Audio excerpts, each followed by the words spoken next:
భగవద్బంధువులందరకు హృదయపూర్వక నమస్కారాలు. ఓం శ్రీ గణేశాయ నమః. ఓం శ్రీకృష్ణ శరణం మమ. ఓం శ్రీ శారదాంబాయే నమః.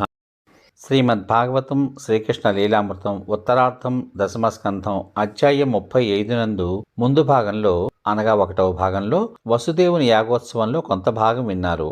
ఇప్పుడు ఆ భాగాన్ని పూర్తి చేద్దాం ఈ వీడియోలో. శ్రీమద్భాగవతం శ్రీకృష్ణ లీలామృతం ఉత్తరార్థం దశమస్కంధం అధ్యాయం 35 నందు వసంతుని యాగోత్సవంలో చివరి భాగము 2వ భాగం మీకోసం.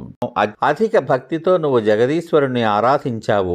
ఆ దేవదేవుడే నీకు బలరామకృష్ణ రూపాలలో పుత్రులుగా ప్రభవించారు. మహర్షుల హితకర వచనాలను ఆలకించిన వసుదేవుడు వారికి సాష్టాంగ ప్రణామం చేసి వారిని సంతుష్టులను చేసుకుని ఋత్విజులను వారినే వరించాడు. అంతా ఆ మహర్షి బృందం అదృష్టవంతుడైన వసుదేవుని ద్వారా పావన కురుక్షేత్రంలో మహోత్తమ సాధన సామాగ్రితో యాగం చేయించాడు. వసుదేవుడు యాగదీక్షను బూనిన వేళలో యాదవులందరూ స్నానాలు చేసి శ్వేత వస్త్రాలను ధరించి పూలమాలలను వేసుకున్నారు. రాజ పరివార జనులు అమూల్యాభరణ సుందర వస్త్రాలను ధరించారు. అంగరాగాలు అందుకుని రత్న ఖచ్చిత సువర్ణ హారాలతో మంగళ ద్రవ్యాలతో యాగశాల చేరుకున్నారు. అవ్వేళలో మృదంగ పటహ శంఖ భేరి నగారాలు మారుమ్రోగాయి. నర్తకాదులు నాట్యం చేయగా సూత మాగధులు సంస్తుతులు చేశారు. తమ కాంతలతో కలిసి గంధర్వులు మధుర గానాలు ఆలపించారు. వసుదేవుడు ముందు కళ్లకు కాటుకు పెట్టుకుని దేహానికి నవనీతాన్ని పూసుకున్నాడు. దేవకి ఆదిగా గల తన 18 మంది పత్నులతో కలిసి తారాసమేతుడైన చంద్రునిలా ప్రకాశించాడు. యాగ దీక్షితుడై ఉండడం వల్ల వసుదేవుడు తత్సమయంలో మృగచర్మాన్ని ధరించాడు. కాని అతని భార్య మాత్రం దివ్య వస్త్రహార నూపురాదులు ధరించి ఉన్నారు. వారిచే పరివేష్టితుడైన వసుదేవుడు ఆ వేళలో విశేషంగా శోభిలుతూ ఉన్నాడు.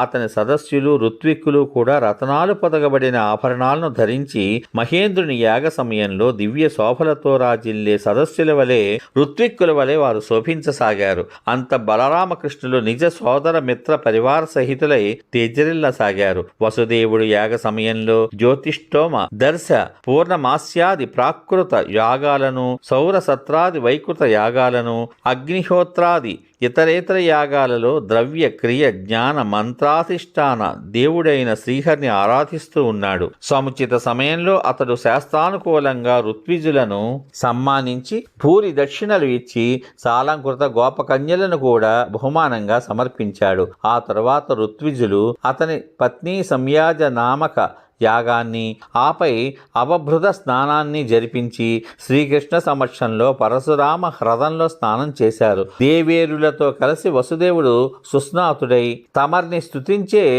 వందిమాకుతులకు కూడా దివ్యాంబర భూషణాదులను దానం చేశాడు. పునః తాను కూడా నూతన వస్త్రాలంకారాలు ధరించి విద్యా వినయ సంపన్నులైన భూసురులకే కాక శునకాది జంతువులకు కూడా సడ్రసోపేతంగా భోజనం పెట్టాడు. తర్వాత సోదర బంధు పరివారానికి కురు కోసల విదర్భ కాశీ కేకయ సుంజయాది రాజ పరివారాలకు ఋత్విక్కులకు సదస్యులకు ప్రేమికులైన దేవతలకు భూత పితృచరణాదులకు కానుకలు అనేకం ఇచ్చి సమ్మానించి వీడ్కోలు పలికాడు. వారందరూ శ్రీకృష్ణదేవుని దగ్గర సెలవు తీసుకుని యాగ వైభవాన్ని వేనోళ్ల కొనియాడుతూ స్వస్థానాలకు వెళ్ళిపోయారు. అనంతరం విదుర ధృతరాష్ట్ర ధర్మ భీమార్జున కుంతి నకుల సహదేవ నారద వ్యాస భగవానులు ఆత్మీయులైన స్వజన బాంధవులకు యాదవులను విడనాడిపోవడానికి అధికంగా బాధపడసాగాడు. పరస్పరం స్నేహార్థ భావాలతో ఆలింగనం చేసుకుని స్వగృహాలకు మరలిపోయారు. బలరామకృష్ణులు ఉగ్రసేనుడు నందాదులందరినీ యథోచితంగా వివిధ వస్తు సామాగ్రులతో పూజించారు. తన మహోన్నత మనోరథ సాగరాన్ని వసుదేవుడు అనాయాసంగా తరించగలిగాడు. అతని సంతోషానికి హద్దులు లేవు. అతన్ని స్వజనులందరూ ప్రసన్నంగా కొనియాడారు. వసుదేవుడు నందుని హస్తాన్ని పట్టుకుని, సోదరా నంద, భగవానుడు మానవ మాతృనికి ఓ పెద్ద బంధాన్ని కలగచేస్తాడు. అదే ప్రేమపాసం. యోగీశ్వరులు వీరశ్రేష్ఠులు కూడా దాన్ని ఖండించలేరు. మీరు మాపై విశేష ప్రేమతో వ్యవహరించారు. అది సజ్జనులైన మీకు సహజ స్వభావమే. మీ రుణాన్ని మేము తీర్చజాలము. మీ స్థాయికి అనుకూలంగా మేము ఏమీ ఇయ్యజాలము. మన మైత్రి ఏనాటికి విడిపోనిది. సర్వదా మీరు మమ్మల్ని రక్షించెదరుగాక. ఆది నుండి కారాగార బంధితులమై మేమున్న కారణంగా మీకు ప్రియమైన దానిని ఏదీ చేయలేకపోయాము. ఇప్పుడు ధన సంపన్మదంలో మీరు మా సమక్షంలో ఉన్న మేము మిమ్మల్ని గుర్తించలేకున్నాము. మీరు పరులకు సర్వవిధాలా సహకరించి గౌరవాదరాభిమానాలు ప్రసాదించి కూడా ప్రతిఫలంగా ఎన్నడూ ఎవరి నుండి ఏమీ కోరని సజ్జనులు. శుభాలు చేకూర్చదలిచిన వానికి లక్ష్మి ప్రాప్తించదు. అతని క్షేమం కూడా అందులోనే ఉంది. కారణం, రాజ్యలక్ష్మి వల్ల మానవులు మదాంధులవుతారు. ఆ దశలో సోదర బాంధవాదులను కూడా గుర్తించలేరు అంటూ మాట్లాడే వసుదేవుని హృదయం ప్రేమ గద్గదికమైంది. నందుని సహకార ఉపకార దీక్షాదులు అతని కన్నా ముందుగా కనిపించసాగాయి. అతని కనుల నుండి ప్రేమాశ్రువులు జలజలా రాలసాగాయి.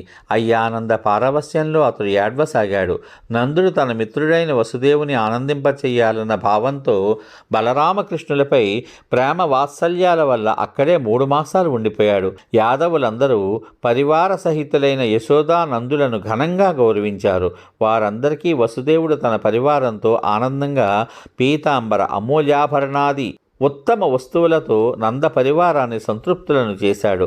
బలరామకృష్ణులు, వసుదేవ, ఉగ్రసేన, ఉద్ధవాది యాదవులు వేరువేరుగా వారికి అనేక బహుమానాలు ఇచ్చారు. యశోదానందుల గోపకుల సర్వుల హృదయాలు శ్రీకృష్ణ చరణాల మీదనే సంలగ్నమైపోయాయి. కేవలం యాంత్రికంగా మాత్రమే వారి దేహాలు మధురానగరం వైపు పురోగమించాయి.